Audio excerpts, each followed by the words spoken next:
Hello friends, in this video we will talk about electron diffraction spot pattern practical.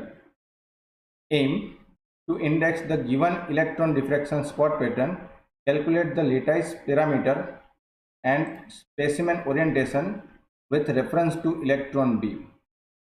Apparatus: electron diffraction spot pattern, scale, comparator or traveling microscope, etc. Least count of comparator or traveling microscope is 0.001 centimeter. Here this is electron diffraction spot pattern. We can see that here these are two minor rings. Okay, we can label it as ring 1 as well as ring 2. Other than this ring, there are several spots are there. Okay, so here we can see that there is a symmetry in spot. Okay, so we will mark all the spots like this. Here we will join port 1 to 1. Okay, port 2 to 2 dash, 1 to 1 dash, 2 to 2 dash, 3 to 3 dash, 4 to 4 dash, 5 to 5 dash, 6 to 6 dash, 7 to 7 dash, 8 to 8 dash, and so on. Okay, now we will calculate initially the diameter of ring and radius of this ring. Okay, then we will calculate or then we will estimate accurate distance of consecutive spot, that is 1 dash, 2 dash, 3 dash, 4 dash, 5 dash, and so on. Okay, so let us see how it can be done. Initially we can see that with the help of traveling microscope or comparator we will find the distance, or we will estimate the distance 1 to 1 dash. Okay, so 1 it can be labeled as LHS and 1 dash it can be labeled as RHS. Okay, so LHS minus RHS will give you the difference, okay, or distance between 1 to 1 dash point. Okay, so I have already calculated this distance. Okay, 1 dash, 2 dash, 3 dash, 4 dash, up to 10 dash.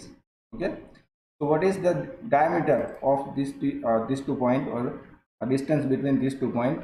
Let us calculate. Equals to RHS minus LHS. Okay, so we can drag all this same way.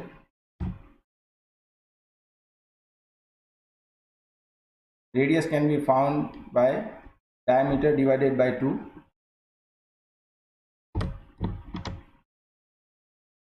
This will give you the radius of certain point. Then lambda L. Okay, so how we can get lambda L? Okay, initially we can see that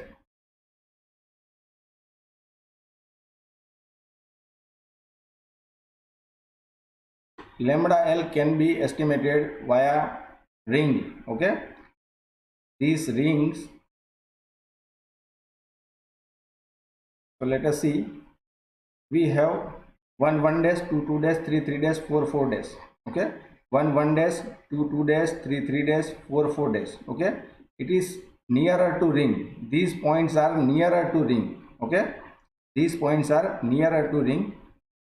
So we will calculate LHS and RHS for these points. Okay, then we will calculate ring diameter, that is x1 minus x2. X1 minus x2 will give you 6.198, 6.282, 6.151, 6.145, and so on. Okay, then we will calculate ring radius, that is d by 2. Okay, then we will have this kind of readings. Then standard interplanar spacing. The standard interplanar spacing is already given to you. Okay, that is 2.19.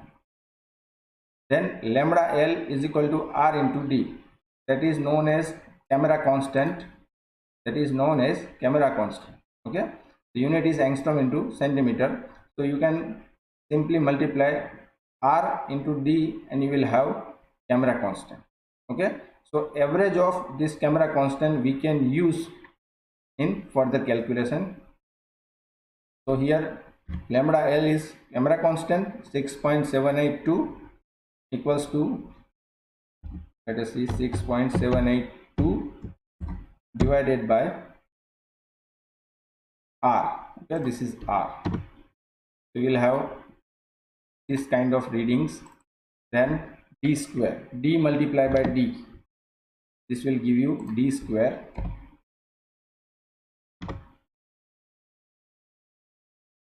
So you will have these kind of readings.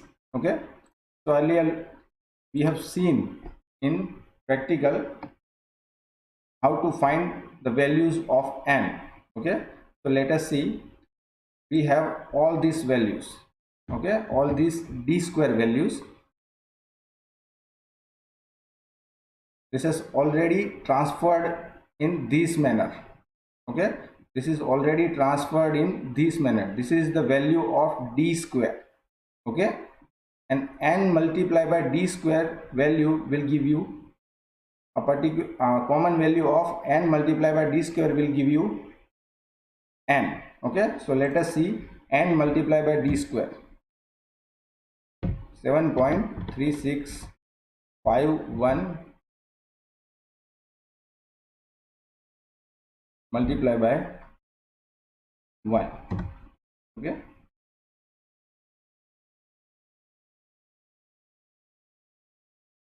then 7.2199945 multiplied by 1. In actual practical you can go up to certain decimals only.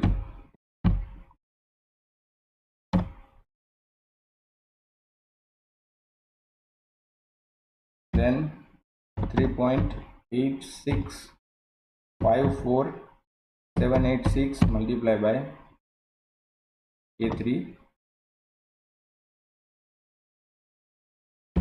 equals to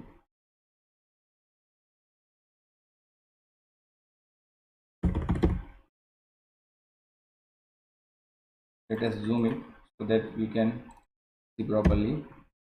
3.7579571 multiplied by A3, then 1.995502 multiplied by A3 equals to 1.803569 multiplied by A3 equals to 1.4935091 multiplied by A3, then 1.547688 multiplied by A3, then 1.621791 multiplied by A3. Okay, so you will have the reading like this. You can drag, simply you can drag. Okay, so you will have a reading like this. So let us see common value. Okay, let us estimate common value for particular. Here 29, then we can go. Okay, here we can see that the common value comes out near 30. Okay, so here for first one 29.46, then 28.87, the n value is 4. Okay, then for this 29.5744, n value is 7, then 13.9238, n value is 8, again 30.063, n value is 8, then for 15, 29.93, the value is 15, 30.6606, the value is 17, then 29.87 and 30.95, n value is 20, then 30.8140, n value is 90. Okay, so here you can estimate the value of n like this. Let us write the value of n. Okay, so we can write 4, 4, 7, 8, 8, 15, 17, 20, 20 and 1 9. Here, so how we can estimate a? So there is a formula, a square is equal to n multiplied by d square. Okay, so a square is equal to n multiplied by d square will give you a square. Okay, now in order to calculate a, you can simply square root of a square. This will give you a. Okay, now you have a value for particular set of points. Okay, now we can average all this a. The average value of a is 5.487226. Okay, so this is your a, that is lattice parameter estimated by spot pattern. Now we will calculate HKL associated with particular spot, that is 1 days, 2 days, 3 days, up to 10 days. How we can calculate this HKL, or how we can estimate this HKL? Let us see. In order to calculate HKL for particular point, we have to take into the account quadratic form of Miller indices. Okay, these are the values of n. N is equal to h square plus k square plus l square. Okay, so more or less all the n value poses reflection except some plane. Okay, like 7, like 15, so on. Clear? So here we can see that n is 4. Okay, n is equal to 4. So n is equal to 4, that is s square plus k square plus l square is equal to 4. 4. Here the reflection is 200. Okay, plane is 200. So we have to write plane is 200. Same way we can calculate for all n values 200, and for 7 is absent, 8 is 220, again 8 is 200, and for 15 is absent, for 17 410, then 322.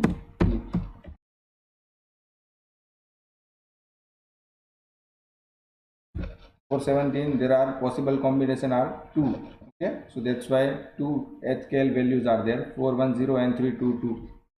For 200, 420, and again 2420, then 19, 331. Clear everyone? So these are the values of HKL associated with particular spots. As far as zone axis is concerned, we have to take two dissimilar planes into the consideration or into the calculation. So that is 200 and 222 we will take into the consideration. So zone axis 200, that can be labeled as h1 k1 l1. 220, that can be labeled as h2 k2 l2. Okay, then we will write h1 k1 l1, h2 k2 l2, sorry, h1 k1 l1 2 times, h2 k2 l2, h2 k2 l2. Okay, we will write these two plane like this, then we will put values of this, okay, that is h1 k1 l1, h2 k2 l2, and we will multiply like this. 2 multiplied by 0, 0 multiplied by 0, that will give you u, okay. Again 0 multiplied by 2 minus 0 multiplied by 2 will give you 0. Then 2 multiplied by 2 will give you 4. 2 multiplied by 0 will give you 0. Okay. So ultimately UVW, that is your zone axis, is nothing but 0, 0, 4. Okay, that is UVW. Specimen orientation with respect to electron beam is known as UVW. Always zone axis can be written in this type of bracket, that is square bracket. Clear?